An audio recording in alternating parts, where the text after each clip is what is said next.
Do you make something amazing in your home kitchen? That could be the award-winning salsa, the amazing cookies, that coffee, tea, or kombucha that you love to make, body care products, pet treats, the list goes on and on. But everybody tells you you should start a business. And you're thinking to yourself, maybe I should, maybe I could.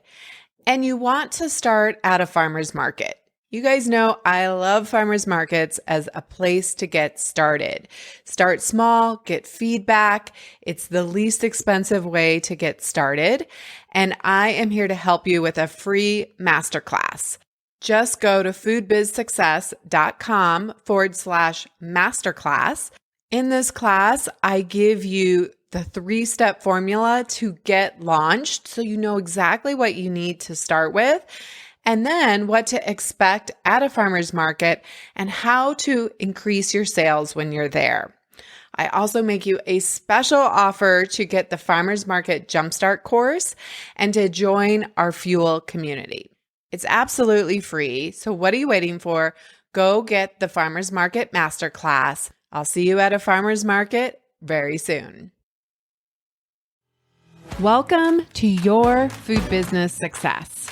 This podcast is for early stage entrepreneurs in the packaged food industry ready to finally turn that delicious idea into reality. I'm your host, Sari Kimbell.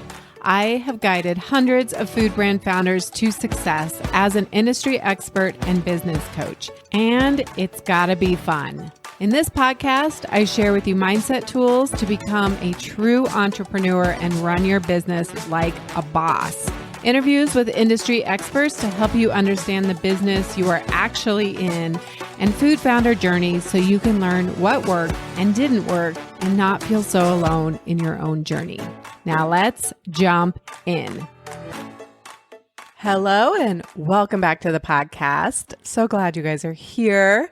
So this one is very timely. I literally just finished doing this and I was like, I'm just going to go and record a podcast episode about this because I think it's something every entrepreneur needs to hear. Anybody thinking about working on their business, you need to be able to do this thing called eat the frog.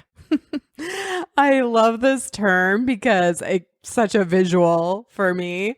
I actually lived in France for a little while, so frog legs were a thing. So the visual of this is extra sticky for me.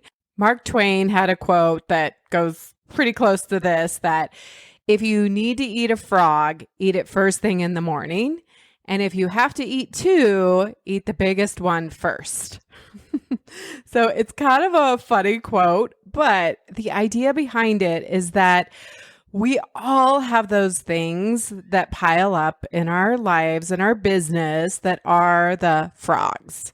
The things that we avoid, the things we really don't want to deal with, that we procrastinate on, that seem really big.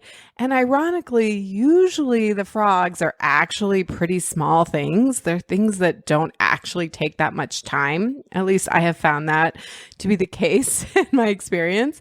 It's usually one aspect of a project in our business, or it's sending those emails that really take 10 minutes or less to compose, but they feel big. They feel like they're going to take forever, right? You guys know those things. So the idea is like every day, set aside time to think about what is the thing that I have been procrastinating on, that I have been avoiding, and let's just do it. And sometimes you can't do the thing yet, but can you do the next thing? Can you reach out to the person that you are like, I actually do have this question. I can't get my full license before I get this question answered, as an example. And sometimes we just put those things off and it's totally irrational. You're like, once you do it, you're like, why on earth? Let's procrastinate. And there's a mental toll that happens when we don't do those things. Our brains can only hold so much information. My dear friend Kristen, shout out to her. She has a great podcast called Fewer Things Better. But she recently had a podcast that talked about how the magic number 7. And that is the most amount of things that we can really hold in our brain. And that's why when you don't write something down, like call the dentist or pay that bill or email that person, we have those middle of the night moments, or, it seems like just before bed. That's when I'm always like, oh yeah. And then I'm like, I don't want to get out of bed or write that down. But I've gotten in the habit of having a note in my phone where it's like the frog list. Maybe you could call it that. You even put the little frog emoji. And when I remember those things, I'm like, okay, those go on that list. And then in the morning, or, make plans for it and just make a little space to be like, let me just get that done. There is such relief and that dopamine hit that you're like, I did that. I did that thing that has been weighing me down. So the first thing is get it out of your brain and onto paper so that you can deal with it at an appropriate time. But just do it. Eat the frog first thing in the morning. Make that social media post. Send that email. Write that thing. I mean, sometimes they do take longer, but put constraint on your calendar. I'm going to write my weekly email in 20 minutes or less. I'm going to set a timer and then it's going to be done. And it's off my plate. And the mental load that gets freed up for you to go and do other things that you enjoy. But every business has stuff that you don't want to do. I promise you. For some of my folks like Master Your Business, I'm having them put a weekly financial time on their calendar. It's the Money Monday or the Wealth Wednesday or Financial Friday, whatever day, but there is 30 minutes on their calendar every week. I guarantee you, nobody wants to do it. You're going to look at your calendar and you're going to be like, ugh, I don't want to do that. But eat that frog, do it, get it done, make a game of it. Like, how quickly can I get this done and get it off your plate?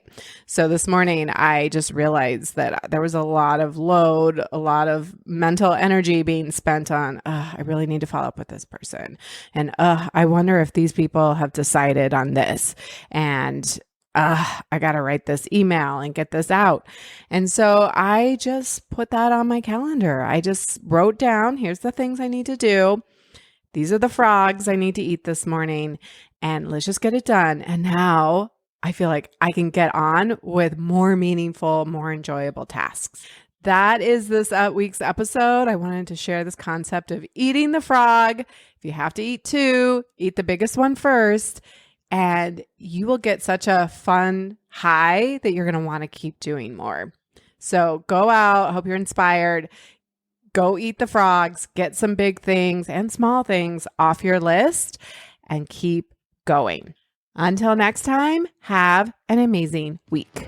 The smartest thing you can do as an entrepreneur is to invest in a who to help you with the how, to speed up your journey and help you skip the line. When you are ready for more support and accountability to finally get this thing done, you can work with me in 2 ways. Get me all to yourself with one-on-one business coaching, or join Food Business Success, which includes membership inside Fuel, our community of food business founders that includes monthly live group coaching calls and so much more.